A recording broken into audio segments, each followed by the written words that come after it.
Welcome to Become an Idol. This is episode 14, Becoming a Freelance Instructional Designer with Belvista Studios.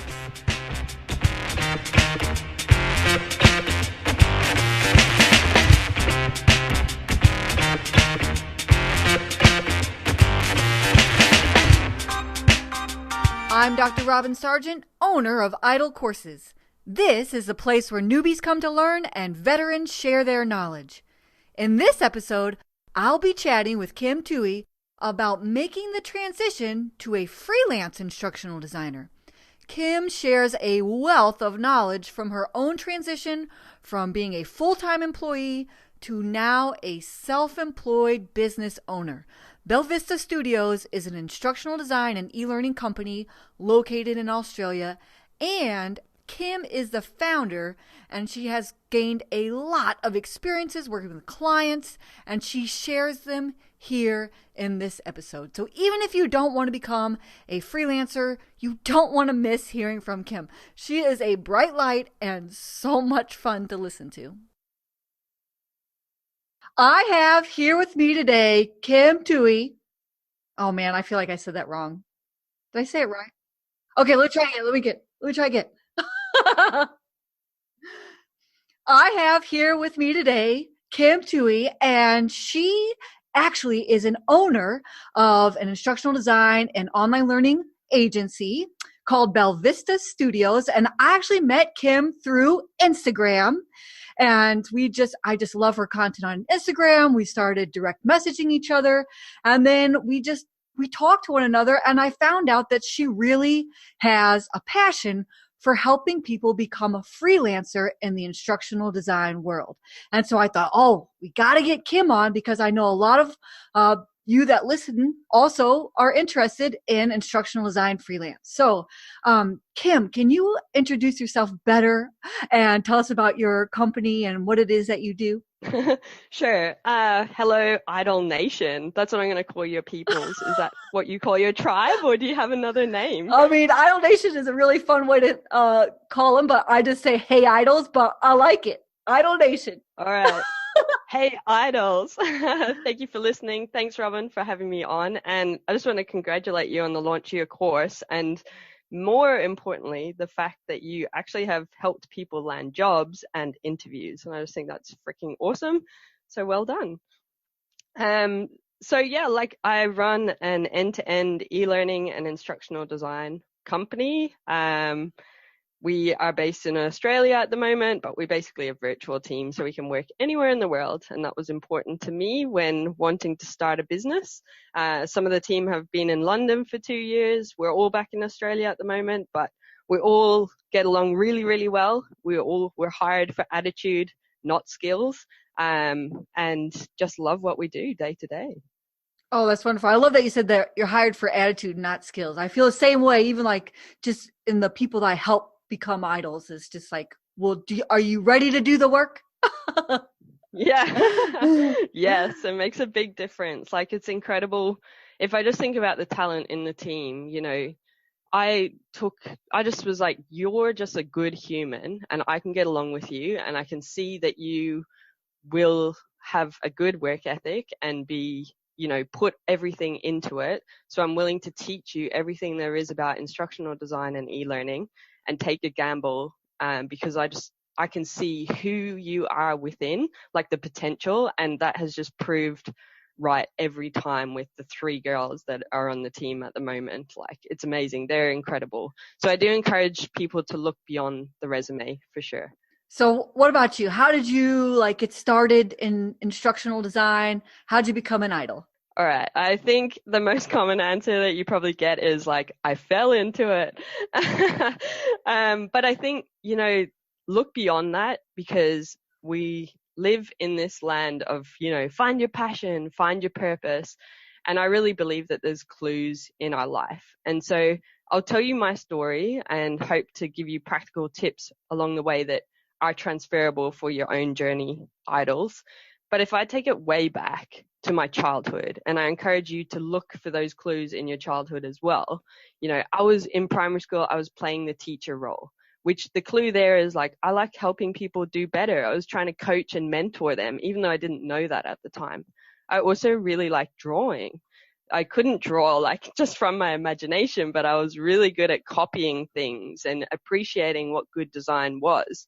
So now when I think, how do I use those skills today? That's how I come up with e-learning template designs and the look and feel and the user interface. I also taught South Korean kids English. I don't know how they went in life after being taught by me, but like there again is that clue of I like helping people be better. I like to see those people improve. And also like when I was young, like young teenager, I was looking up how to run a business. At the time, I thought it was going to be a skateboard company, but I was like trying to understand, how do you market a business? What do you need to do to set up a business structure? And I think if you look at those clues, it points me to the direction of I wasn't going to be an employee. I was going to end up doing my own thing in the thing that I liked. So when I put all of those things together, instructional design and e-learning and graphic design, they all come together.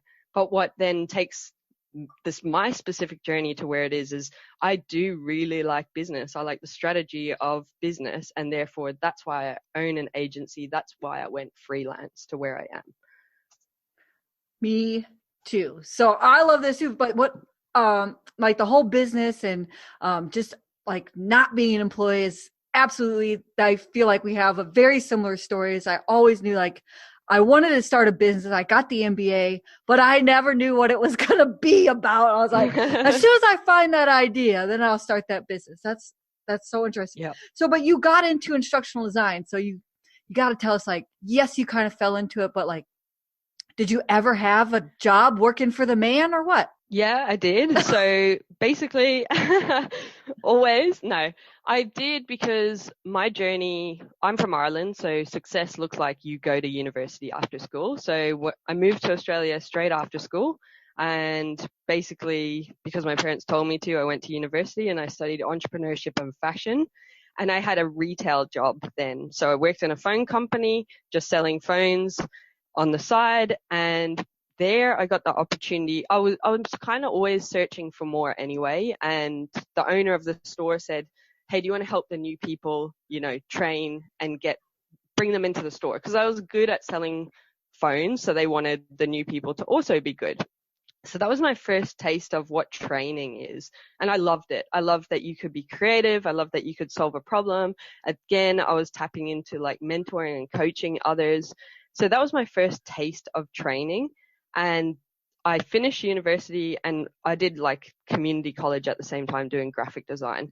And the only thing that kind of relates to where I am now is graphic design, because I use that day to day in what I'm doing. So I don't think to be an instructional designer, you need to go to university. That's my personal opinion. You're a doctor, so I'm sure you have another opinion on that formal kind of qualification. Yay! But basically, yeah, I got a taste for what training was, and then I was like, shit, maybe that's what my career is going to be. So I started applying for what training jobs were. I didn't still know what they were, but I had this one mini project that I'd done that was my portfolio piece that I could then apply to an interview and my resume. So what I done, and I know you're really good at helping people kind of prepare for these situations, but in Australia, I don't know if it's the same over there, we use what's called the STAR method. So it's situation, task, action, and result. And so I started applying for jobs with the word training in the title. And then I was able to apply that one little project that I did in a retail store with no experience to tell the situation, task, action, and result to apply for these jobs. And I landed an interview and I got that job, and it was in HR. And that was my first kind of taste of basically understanding, L&D, learning and development, organizational development, like the actual internal world of our kind of clients. I got to understand their pain points and their aspirations. From there, someone was like, hey, you should apply for this job. It's in e-learning. I was like, I don't know what e-learning is, but okay, because I was on a maternity leave contract and it was coming to an end. So I applied for that, and I again didn't have any e-learning experience, but what I did have was my graphic design kind of background. So for that job, I created a fake e-learning course. And when I look back at it now, I'm like, oh my God, that is terrible. But what I think they saw in me was like going the extra mile to get the job. So from that job, working in an organization for 2.5 years, I learned my learning and development experience grew. And I still wasn't an instructional designer at this stage. I didn't even know what that term was. But I learned how to run projects, how to deal with stakeholders. And as I was there, I always thought I'm going to be a CEO and go up the ladder within an organization. I got disengaged because I saw how management and all that kind of jargon happens at the higher level. And then I was like, okay, I don't like that stuff. And it was process of elimination. I had a really good leader who allowed me to experiment on his projects, do higher duties, all these good things of the 70-20-10. I was playing a lot in that 70, and I was really figuring out what I liked doing and what I didn't like doing. And what I did like doing, and I didn't know what it was at the time, was instructional design and e-learning. So I started to get really specific on those skills that I did like, the things that I was passionate about, the things I was reading about in my own time at home. And then over time, I always knew since I was a kid I was going to start my business, but like you, didn't know what that was going to be. So I there was this guy who in Brisbane, he's kind of like the hero of like instructional design. And he's like a big personality, and he was coming to our organization to meet with another team. I was like, I want to go learn with him. So I was like, asked my boss, can I sit in that meeting? And I like sat there and I just freaking wrote everything he said, and I was like so like in awe of what he said. And the next day I got an email from him, and at this time I had figured out I'm going to start an e-learning business, but I still didn't know instructional design. So there's a little bit of a challenge, but all right, so I get an email the next day and he says, come work for me. And I'm at this point where I'm ready to take the leap. I'd learned everything I could from a learning and development perspective in the team that I was in. I was like, I want to start my business now. I need a new challenge. Or I could go work for this guy in this agency that's winning awards and learn from them. And it was a big dilemma at the time because I was really starting to understand who I was as a human, what was important to me, and chasing my passion and purpose. And I knew that I needed to run my own business. However, I wasn't ready to run a business, and I needed to go work for an agency to really understand the business side of what we do. And so I went there and I worked for them for a little under a year. And that's where I learned about instructional design. That's where I learned about Kathy Moore and Kath from Alan's Interactions and adult learning principles and all these things. So if you think about my journey from an instructional designer, it's 11 months. And that's where I got my training. And that's where I was able to practice and learn on the job to get me up to, I'd say, above average in the industry here in Australia with the skills and what an instructional designer does here. I was able to also run workshops. I was then able to quote. I knew the stuff around contracts. I got to play tools. And so that was my kind of journey to an instructional designer. And all along, all the pieces of the puzzle kind of came together. And I didn't think, I was like, where the hell is this going? But now it's put me in such a great empathetic situation to understand, you know, and empathize with what goes on with my customers and what is their actual needs and how I can help solve those problems as an instructional designer. So then you must have made the transition. And yes. what was your ramp? How did you make that transition to being a full-time freelancer? Okay, so I hated that agency. It really tore me down as a human. Like I was a real self-confident, self-belief kind of person. They just ripped my values out because I didn't like the way they did business. And it got to a point where my values didn't align. So I resigned with nothing to go to. But I knew I'd learned enough from them now. So I resigned and I basically told everyone that I knew that I had resigned and I was going to start an e-learning and instructional design business.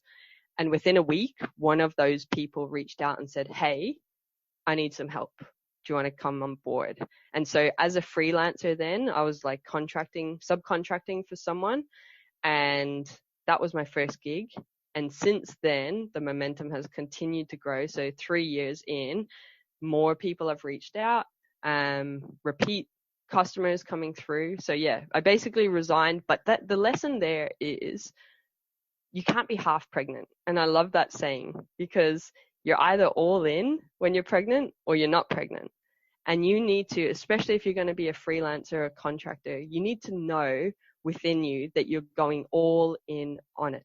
You basically, like, it's hard. It is hard to continuously try to get contracts, continuously try to get work. And unless you have a fire within you to make that happen and really know that this is going to help you live your ultimate life or make your life fulfilling, don't do it. If you think, oh, it'd be nice, I'd like to work for myself, like I don't want to work for a boss anymore, you can do that, but you'll fail. Yeah, because there's so many other things that you have to do all the time in addition to what it is that you love to do, which is the idle part. Yep. So yeah, there's a big difference between being an amazing idol and being a freelancer. And I think you really need to assess, are you the kind of person that can do what you love through the skills of being an idol, but can you deal with client complaints? Can you deal with pushing back on scope? Can you continuously get money coming in? Can you lead a team? What happens when the team makes mistakes and you have to go back to the client? There's so much more to it. And the thing that I would share is there's nothing wrong with being a number 2 employee, the best instructional designer at an agency, the best instructional designer in-house in a corporate. But there is a big difference between going out on your own and really understand what that passion, what that fire is within you to make sure that you can be successful in it. What are all the things that a freelancer does? And I mean, I have some idea, obviously, but from your perspective, like, what are all the things that a freelancer needs to, like, keep in mind before they even make the transition? Like, besides, the work part. I think one thing is you can't switch off. When you run your own business or you're a freelancer, you're kind of always thinking about the business. But I would encourage you not to respond to emails and things like that unless it's business hours, because people will take advantage of that as a freelancer. I think you need to think of, there's business structures. It might be a little bit different in America or wherever you are in the world, but, are you what we call a sole trader here? Are you a company? Are you a partnership? And then there's all different tax things that come with that. There's deciding on how much you're going to charge. You might think a certain dollar figure because it's more than you get in your corporate job is awesome, but a big chunk of that now goes to tax. So do you have to charge more? And what is that price that you're going to charge? I think there's goal setting. I think it's really important to know what your goals are. What are you trying to achieve for yourself as an individual? What are you trying to achieve in your freelance life? And that might be, financial goals, because that's probably a big part of it. But how many holidays do you want per year? Are you working solo? Are you subcontracting? How much time in your week are you actually spending as a freelancer doing what you want to do? And then you've got to track those goals and keep going with it continuously, because being a business owner is you have to do a daily activity every single day to get more business. Then there's things like, creating a personal brand. So, having a LinkedIn account, having an Instagram account where you are getting out there and people are getting to know you, because we are fortunate in our industry to be able to work anywhere in the world with anyone in the world.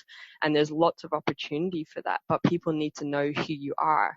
So if you're trying to build a personal brand, the steps there that I would encourage you to do is jump into the groups and add value to people's comments. If people have a problem or they're looking for a tip, add value, give them something, share a resource or share your experience so they can see that you're helpful.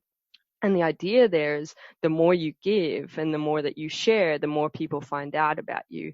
And they will not see you as an annoying salesperson that's always trying to slide into the DMs and say, hey, this is what I do. If you ever need my services, come and help me. People don't want to be sold to in that way. You need to add value. And then when they do need your help, and the thing is about our industry is contracts take a long time to be signed. It can be 6 months, it can be a year before that very first coffee date or that very first interaction online, before you're actually working and doing a financial exchange with someone. So you need to be patient and constantly building your business and taking actions every day to get those kinds of results. I think you need to think about, finding clients. Where are they? Who is your ideal client? What's your niche? Are you focusing on teachers and teacher training? Are you in university space? Are you working for corporates? Are you working in the mining industry? So you might have a personal interest in stuff that you're like, I'm going to just work in mining because I have like a science background and I love learning about how people can blow up mines and get minerals out of the earth. And so therefore that's your niche. Then it's about, quoting. Quoting is really challenging. There's so much more to quoting than you actually think. So quoting, I think you need to list every single thing that you do down. And we have a resource actually to help with this. And I've done a video on YouTube, like how to quote effectively. But basically, you need to write down every single thing. And I mean, like sending an email, that's 15 minutes. You will implement client feedback. Well, first of all, you receive the email from the client, you open it, then you implement the feedback. You got to check that. You got to send it back to the client. All these things take time, and then time is money. So when you're quoting, you need to really itemize every single step that you go through to help you quote accurately so that you're actually getting paid for what you deserve. Because it's very easy to go, this amount of dollars, oh my God, I'm getting paid so much. And then you do the project and you're like, holy shit. And then that takes you onto that's a good point about scope. Like what is included in your, in the actual project? Because someone might go, I need you to just write the curriculum for like this 3-course thing and they're 20 minutes. And you're like, oh, sweet, it's this amount of money. And then, but what's involved in that, and what's your expectations of what you think is involved and what is your customers? And you got to get really aligned on that. Otherwise you get scope creep and you might be working after hours, really long hours to get shit done that you didn't expect that you'd have to do. There's so much more. There's like contracts, there's project management, there's like continuously learning yourself. You never stop learning. Yeah, I don't know. Do you have specific questions on any of this? Oh my gosh, all this is so true. And if anybody else's like head is exploding, that's exactly what it feels like to live it too. Because yeah, so true. I mean, the thing is even when I went and got my MBA, it's just the same thing as like you can go and get a degree in instructional design, you'll get a degree in business, but it does not matter until you actually do that work. And then you realize like, oh my gosh, like I didn't learn anything about like that's practical in nature about how I'm supposed to like perform these duties, like the whole like nuance of quotes and getting clients and marketing and targeting client avatars. And it's just, it's a lot. It really is a lot. So what about, if somebody's like, okay, I'm not intimidated by the list because I know I'm going to figure it out. So what is your advice? Say they're like currently working a full-time job, right? And they've got the fire, they got the hunger, and they want to make a transition to a full-time freelancer. What would if you could have talked to yourself before you quit your job, what do you think you would have done ahead of time before you made the switch? Yeah, I think Google any questions you have, because all the information for running a business, all that is online for free. So anything that you're not sure of, just go Google it. Tell everyone. Tell people that you want to do it, and try land that first contract. Do it on the side if you're afraid to take the leap. Do it if you're serious about it. You will do it on your lunch breaks. You will do it before work. You will do it after work. And that's when you know you're the difference between an employee and a freelancer. I think being able to do it on the side allows you to learn as you go. And I'm continuously learning now. You know, we make mistakes all the time. I go, okay, next time I'm going to put this into the contract so that we don't get screwed again. But you don't need to have all the answers, and you never will have all the answers. But if you can land your first contract after telling heaps of people that this is what you want to do and it works out well, then just go do it. Especially if your side hustle is starting to kind of equal and take over your job. If you stop being able to contribute in your real job and your corporate job, and you are not performing to the best there because your attention and your passion is on your side hustle, then you need to go. You like the company deserves that, but also you're ready because you're all in, you're like fully pregnant on that idea. That's so funny. It's so funny that you say like fully pregnant on that idea, because I transitioned to a full-time like business owner during maternity leave. So Oh, really? It's a good time to do it, actually. Yeah. Because you do think differently. And I think go on holidays, hey, like going on holidays is similar to being like on maternity leave. You think so differently about life. And that's where those ideas about what you want for life come up. And if it is that, fuck, I can do it, then just go do it. Don't go back to your job. The one thing that I wish that I would have done, because I did the side hustles before I moved into a full-time freelancer, I wish I would have taken that side hustle money I was making and saved it for all those roller coaster rides that happen when you're waiting for that next invoice to come in, because that will absolutely happen unless you are selling products. But what you usually are not, you're a service-based industry. You are going to have invoices that could take 30 days, 60 days, 90 days. Yeah. Or that. It's a really good point. I wish I would have done that. And I have like a little bit of money saved up, but it was not enough. It was. Yeah, it's so true what you say, because we work with medium to large organizations, and they have their own kind of financial rules and procurement rules, which means that if you send an invoice, it doesn't mean it's going to get paid in 14 days or 30 days. It's as per their rules, unless you get written into an exception. And sometimes you can say that I'm a small business, you know, I'm a solo entrepreneur, and they will change the rules for you. But most of the time it will be, you'll get paid 30 days after the end of next month, or 60 days or 90 days, which means that your cash flow isn't there. So an important thing then to build in is how you invoice. So in our contracts, we'll say it's 50% upfront and 50% at the end, because we can already be like bloody 70% through the project and we haven't even been paid yet. Now, the good thing about working with medium to large organizations is generally you do get paid. So you don't really have that risk of, you know, it's a small business owner and they run out of business, so therefore you don't get paid. But make sure you build into your invoicing money up front to cover those costs. And if they do have longer terms, make that percentage, the first invoice, really large to cover until you get paid at the end. So another breakdown might be 40, 30, 30 as well.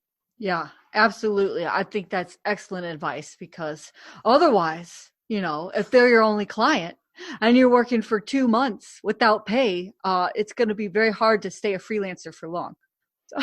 That's true. Yeah. And like the other thing is, it's very easy to forget about like the tax side of it. So here in Australia, you say you get $100. Let's just use a real easy figure. So our company tax is like 27% or something like that. So which means that essentially $30 of that $100 goes straight to the tax man. Then we have another thing called GST, which is 10% goods and services tax. So $40 of that $100 is not yours. So I can only get $60, And that's if I don't use subcontractors, if I do it on time and don't go over. So you really need to always save whatever your tax stuff is. The minute it comes into your bank account, transfer it straight into another account where you do not touch it, so that at the end of the year or whenever you have to do your taxes, that money is sitting there and you don't think you've made all this money and spent it all and living the high life with your Bentleys and your cash on the bed and you're taking photos of it. But you don't want to get caught at the end of the year where you haven't put aside your tax and then you owe a big debt and you don't have that money sitting there to pay. Oh my gosh, this is my life too. It's called there's a book written called Profit First, like Mike McCowitz or whatever his last name is. And it says this exact thing that you just said, Kim. Oh, really? Yeah. Yep. It's called Profit First. And it's like, you definitely put your taxes away. You also should have different accounts for like expenses, profit, owner pay, and where your income comes in. And so that way it's even like you are able to track where your money is going and seeing what you have to reinvest in the business. And if you put profit first, then it helps you, prioritize profit in your company. So. Yeah. Anyway. And that it reminds me of keeping timesheets. So timesheets are good for invoicing and stuff, but they're also good to learn about the scope of that previous project and how long it actually took you, so that when you're quoting the next project, you can go, wow, I really underquoted on that. There's a lot more work to it than's involved than I thought initially. So this next project, it looks similar. I'm going to use that as my kind of judgment on how to quote for this one. So I encourage you to keep track of your timesheets so that you can get more and more accurate on your quoting. And then the important thing is, it's always scary to ask for money. So we get phone calls, we get emails, and they're like, oh, can you please quote on this? And can you respond to this request for proposal or quote? And for us, those things, they take 2 days, a lot of time, and it's not even guaranteed work. So a good tip is to ask for the budget up front. And you can literally just go, what is your approved budget? And sometimes they're like, oh, I don't know, we don't know that right now. But if they're serious about actually doing the project, their business will have an approved budget. So you need to find out what that figure is, because that will help you know what's the kind of work that you're going to do, my mind's gone all crazy now with everything. But find out what the approved budget is so that you can quote appropriately. And also sometimes it's not worth your time. And sometimes you're like, oh, this is a bigger project than I anticipated. I need to ask more questions because that's not what I had in my head. Oh, yeah. I love asking what their budget is ahead of time. That is one of my favorite things to do. And then I say, okay, well, especially if their budget is small, I was like, well, okay, you can get this and this for that budget amount or whatever. And then either they think, what, I can only get that. And they change their budget, or, then we just you can go on to Upwork and find somebody else. Yeah, definitely. And that's okay. Yeah. Because the thing is, you'll know, Robin, as well, the people that want a cheap little project, they're painful. I do know that. And the people that value your work and pay more, they're a pleasure to work with. They want to solve real world problems and they want to do it right. And as an instructional designer, they're the projects you want to work on. Is that what you can relate to? Absolutely. The worst clients I've ever had were the ones that paid me the least amount of money. And I found them through those gig economy sites like an Upwork. Well, do you recommend that for freelancers starting out? I don't know. I'm torn. Honestly, I think you just get paid so little, but you do get a taste of working with clients, but you're going to put a lot of the same amount of time in as far as creating proposals and applying for projects, where I feel like now that I'm a little more seasoned in this, your time would be better spent building a network and letting those people know that you want to do e-learning courses, or building marketing funnels so that you, engage your brand better and make your portfolio better. And those kinds of things, I see that as being more value to your business than going and wrestling with the people who are looking for the cheapest designer. Yeah. That's Yeah. my opinion in my experience. I've gotten a few projects off of Upwork, but mostly they just contested price, or if they didn't, they got upset that it costs more than they thought it would. Yeah. Well, that's a thing, right? So what's your journey on self-belief and how your belief in yourself has shifted to the clients and the projects that you're working on? Oh my gosh.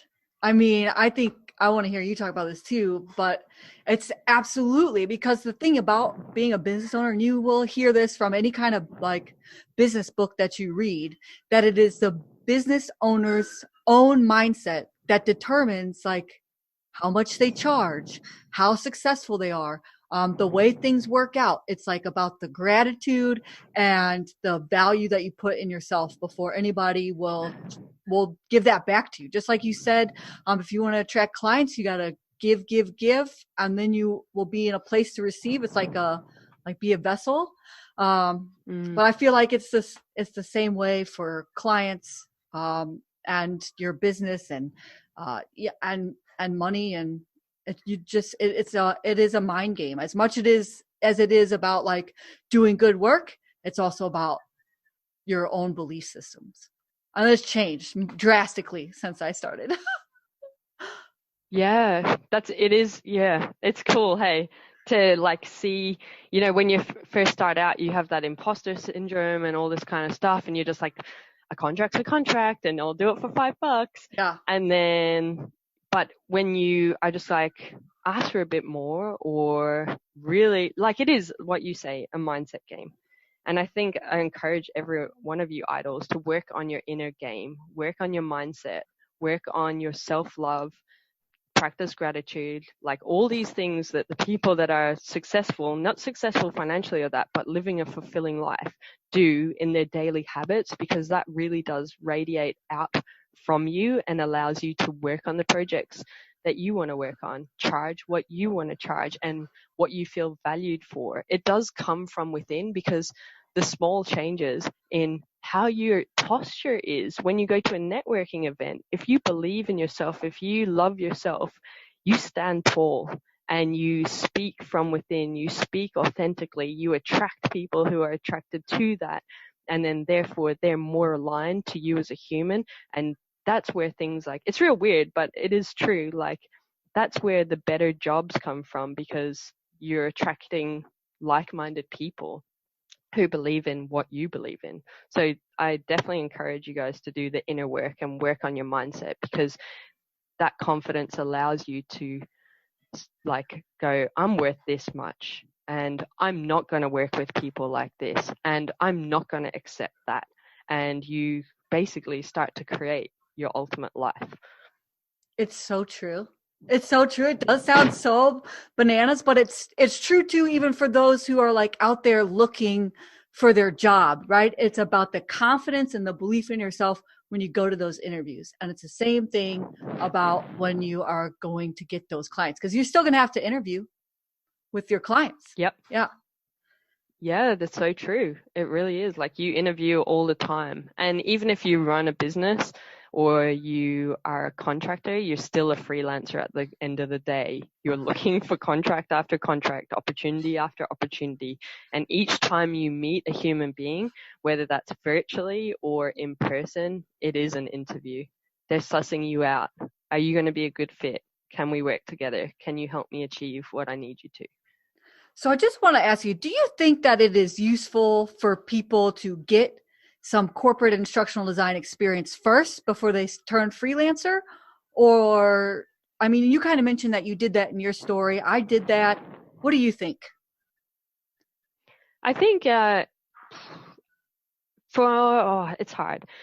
Yes, I think it is valuable. It's valuable for people that don't have the confidence yet, so it's like a security comfort zone blanket type thing. The other benefit is that it allows you to really empathize with your customer. So I know where I get value from it now is when I'm in there talking with new clients, I know their pain points. I can speak their language. It's like I'm in their team, in their eyes. And so they go, she gets it. And it's reassuring to them that they don't have to fill me in on everything because I understand their world. And therefore we can just cut all that and jump straight into solving the problem. And I think from that perspective, being able to speak the language and really understanding their world puts you in a better position. So from those two perspectives, if you don't have the confidence yet, or you really want to understand and appreciate your customers, then do it. But if you have a lot of self-belief, if you're not going to be the person that is actually in with your clients, if you're going to have other people doing it, then skip it. Yeah. Okay. What do you think? I just wanted to jump in. Okay. So I'm with you. I think that there's a lot of value in getting corporate experience first before you become a freelancer. And also, just like when you went and you sat under that eLearning company and worked for them, you got to learn how to quote. You got to learn how to, figure out the scope of a project. You got to learn how to work with those stakeholders and the whole process, right? It almost became ingrained in you. Just like you said, you got trained. And so corporate instructional design, if you know you want to be a freelancer, you can go and get paid training as an instructional designer and an e-learning developer in a corporate office. And also you'll build a network that you wouldn't have if you didn't have that job, in corporate. So I would encourage people to certainly, like, if that's what you know what you want to do, then at least have one corporate experience, just so that you know, like, that's the kind of client that you'd want. But yeah, a lot of people. I was just going to say, a lot of people float from freelance and then it gets really hard. So they go into corporate because they don't want to find clients, and then they like, freelance is lonely. So if you're like sitting in your virtual office, it sounds great, but like, I don't talk to people most of the day, and I message my team on Skype and things like that. But if you're a person that gets energy from other people, working in a corporate office is brilliant because you've got your team right there. You can bounce ideas around and brainstorm, and you have meetings and you're collaborating. But as a freelancer, especially if you're solo, like, you don't have that opportunity unless you have a network of like-minded people like Robin and I, and you're reaching out and you're saying, hey, I've got this problem. Can we just bounce ideas for 5 minutes on the phone? So good. So what is your best and final tips for those who want to transition, or even those who are already freelancing? Like, what do you want to tell them? All right. Don't be half pregnant. And then the other thing is give value. So go and add value and help other people through LinkedIn groups, Instagram, whatever it is, and then see what happens. I love it. Thank you so much, Kim. This has been truly a pleasure, and I've really enjoyed talking about freelancing with you. Thank you for the opportunity. I appreciate it. And it's really nice to follow your journey. That's really inspiring. So thank you for having me on here. Absolutely. And I'll make sure to link to some of your freelancing resources that you have on your website, and that way that people can keep in touch with you too. Awesome. Good luck on your journey being an idol. Thanks, Kim. Bye. Bye. Thank you so much for listening. You can find the show notes for this episode at idlecourses.com. If you like this podcast and you want to become an instructional designer and online learning developer, join me in the Idle Courses Academy, where you'll learn to build all the assets you'll need to land your first job, early access to this podcast, tutorials for how to use the e-learning authoring tools, templates for everything course building, and paid instructional design experience opportunities. Go to idlecourses.com and get on the waitlist.